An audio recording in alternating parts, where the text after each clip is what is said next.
all growth is not bad. In Chesapeake, Virginia, local residents have been waiting 40 years for the Virginia Department of Transportation to widen U.S. Route 17.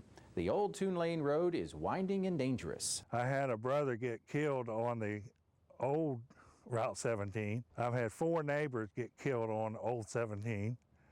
And this road was progress, and we were not against the road any way, shape, or form. But Raymond Cartwright and his family ended up in court 3 years ago when VDOT decided to put the new highway through their farmland and cut off access to more than 400 acres of their property.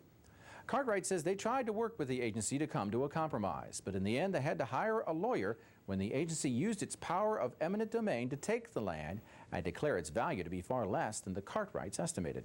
Last month, the court ruled against VDOT.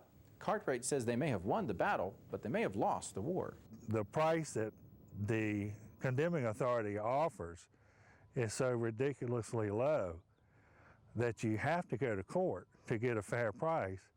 But at the same time, you spend so much trying to get that fair price that you never come out whole.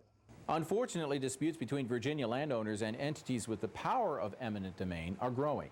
Susan Rubin with the Virginia Farm Bureau Federation says many of their members have had similar problems, and they've been asking the General Assembly for help. Any future legislation that we put forward is going to have to do with balancing the scales, really, to avoid having to go to court. Even after all this, Cartwright and his family are not sure if VDOT will appeal the ruling, which could cost them even more in legal fees. But he says it was worth it.